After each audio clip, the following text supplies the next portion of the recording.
आइए motion in a plane 2D motion का हम लोग जो है फर्स्ट क्वेश्चन बनाने जा रहे हैं। तो हमारा पहला क्वेश्चन क्या है, आइए रीड करते हैं। In case of projectile motion what is the angle between the velocity and acceleration at the highest point. मतलब हाईएस्ट पॉइंट पे वेलोसिटी और एक्सेलरेशन के बीच का एंगल कितना है। तो बड़ा आसान है। हाईएस्ट पॉइंट पे ये बॉल ना तो ऊपर जाना चाहता है ना तो नीचे, ये बॉल बस आगे जाना चाहता है। तो वेलोसिटी का डायरेक्शन हो गया इधर, और एक्सेलरेशन क्या होता है हमेशा नीचे की ओर। तो एंगल कितना हो गया 90 डिग्री। Very simple question. यहाँ है देखिए एक और ड्राइंग बनाया हुआ है, very easy it's done.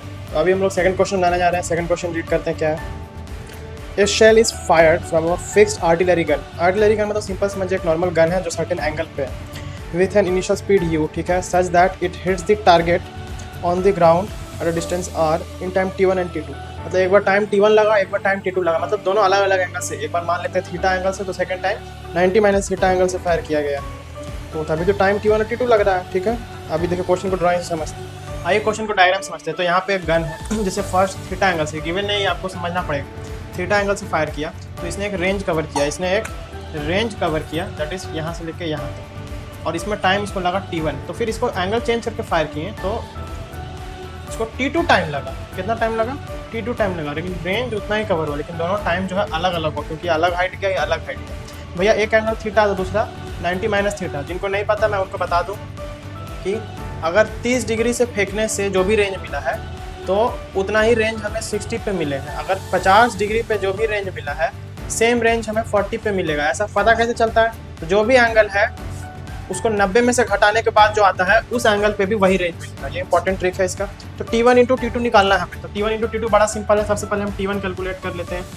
2 t1 इसको माना हमने, तो 2 time of flight 2u sine theta by g. यहाँ पे इसको u वेलोसिटी से फेंका गया था यहाँ पे। हाँ, ये भी क्वेश्चन में गिवन है कि इसको u वेलोसिटी से फेंका गया है। इधर भी u उधर भी u। तो t1 कितना आ गया 2u साइन थीटा बाई जी, और t2 क्या आ जाएगा 2u साइन 90 माइनस थीटा, यानी कि cos theta. Sine 90 minus theta equals to cos theta, 2u cos theta by g. तो t1 इंटू t2 क्या आ जाएगा 2 2 जा 4, ठीक है, और u square sine theta cos theta by g square. ऐसा नहीं लिख के हम और क्या लिख सकते थे? 2 साइन थीटा कॉस थीटा होता है साइन 2 थीटा, ये भी लिख सकते हैं, ठीक है। तो और u स्क्वायर साइन 2 थीटा, और एक 2 ऊपर रह जाएगा बाई जी। हम जानते हैं कि रेंज का फॉर्मूला क्या है, u square sine 2 theta by नीचे जी स्क्वायर है। u square sine 2 theta by g जो है ये रेंज का फॉर्मूला है। तो उसके बाद हम इसे फिर क्या लिख सकते हैं? तो इसमें हम लिख सकते हैं रेंज, और ये 2 बच जाएगा और नीचे एक g बच जाएगा। That is the final answer is 2r by g या फिर r2 by g. Let's see the answer. Yes, it is done. So it's a very simple question. The equation of motion of a projectile are given by x equals to 3060 meter, y 2y equals to 9060 minus 9.8 t square meter. Angle of projection हमसे पूछा, और सारे options जो है sine theta के form में, sign के form में। तो बड़ा ही सिंपल है। ये x में कितना चलेगा वो है ये y में कितना चलेगा वो है ये। हमसे पूछा क्या है? Angle of projection. ड्राइंग से समझते हैं। ये देखिए जब इसको फेंकें तो कितना एंगल पे इसको फेंकें, बस यही बताना है। देखिए यहाँ पे क्या राइट एंगल ट्रायंगल बन रहा है क्या? आपको पता है जहाँ भी राइट एंगल बनता है वहाँ ट्रिग्नोमेट्री लगा सकता है। वैसे भी हम लोग पढ़ चुके हैं, फॉर्मूला होता है tan थीटा इक्वल्स टू, या फिर angle of rotation equals to velocity in y। ये क्या है? y में वेलोसिटी देगा ना, अगर इसको डिफरेंशिएट करेंगे तो vy अपॉन vx जाए, dy अपॉन dx भी कर सकते हैं हम लोग, एक ही बात है। तो हम लोग सबसे पहले जो है x में ये क्या है उसका डिस्टेंस या डिस्प्लेसमेंट देगा, तो इसको वेलोसिटी के फॉर्म में चेंज करेंगे। तो dx अपॉन dt ये हो गया 36। ये है क्या? वेलोसिटी इन x। अब इसको डिफरेंशिएट करेंगे, ठीक है। तो 2 तो कांस्टेंट है तो रहने देते हैं। तो 2 dy upon dt equals to 96 minus, और ये कहाँ निकालना है वेलोसिटी? एट t बराबर 0 पर। तो इसमें तो t है नहीं तो पुट नहीं करेंगे, और इसमें t आ रहा है माइनस, ये देखिए 2 इंटू 9.8 इंटू t बराबर 0 पे ये टर्म क्या हो जाएगा? 0 हो जाएगा। यानी dy upon dt equals to 96 का आधा कितना होता है? 45 45 90 5 48 8 8 16 80, हाँ ठीक है 48। तो ये dy अपॉन dt क्या हुआ? Velocity in y। हम जानते हैं कि एंगल ऑफ रोटेशन क्या होता है? वेलोसिटी इन y, ठीक है। या फिर डायरेक्ट tan थीटा बराबर vy अपॉन vx। तो tan थीटा बराबर vy कितना आया 48, और vx कितना आया 36।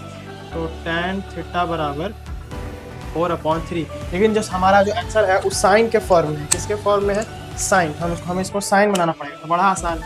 ये देखिए tan थीटा, ये परपेंडिकुलर हुआ, ये बेस हुआ, तो अगर ये थीटा है तो परपेंडिकुलर 4, बेस 3, तो हाइपोटेनस 5। ये किसको नहीं पता है, ठीक है। सब कोई जानता है इस केस में जो थीटा जो है कितना हुआ, 37 डिग्री होता है, लेकिन हम लोग इसको निकालते हैं आंसर में 37 डिग्री नहीं, ठीक है।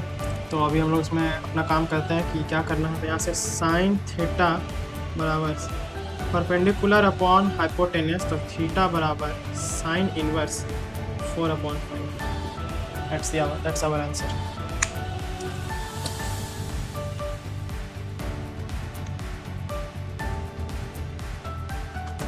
हमारा नेक्स्ट क्वेश्चन जो है काफ़ी सिंपल है। दैट इज़, क्या है हमारा next question? The relation between the time of flight of projectile TF and time to reach the maximum height TM। Time to reach the maximum height TM, तो maximum height यानी कि TM, या फिर time of accent भी बोल सकते हैं, ठीक है। तो ऐसे क्वेश्चन में TM है तो TM।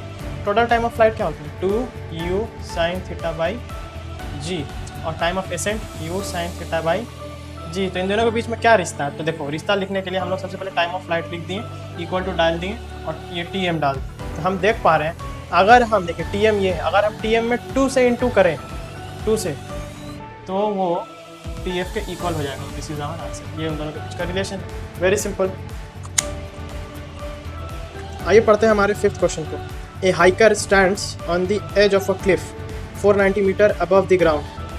A hiker stands on the edge of a cliff 490 meter above the ground and throws a stone horizontally with a speed of 15 meter per second. The time taken by the stone to reach the ground is? Very simple question. Projectile from height h. तो आप question का diagram आपके आंखों के सामने बड़ा simple है। ये देखिए 490 मीटर की हाइट पे एक आदमी खड़ा है, उसने 15 मीटर पर सेकंड से किसी चीज़ को फेंका और पूछा कितना टाइम लगेगा इस यहाँ से अगर किसी बॉल को फेंका तो इस बॉल को यहाँ गिरने में कितना टाइम लगेगा। बहुत सिंपल है, projectile from height h। Direct formula है टाइम इक्वल्स टू √2h/g। अब हाइट का वैल्यू है 490, तो हमने यहाँ 490 को 49 × 10 लिखा है, और ग्रेविटी का वैल्यू 9.8 होता है, तो हम 9.8 को हमने 4.9 × 2। ऐसा क्यों? ताकि ये देखिए ये 2 से 2 कैंसिल, और ये पॉइंट हटेगा तो यहाँ एक 0 आएगा, 49 से 49 कैंसिल, तो √100 that is 10 seconds. Very simple question.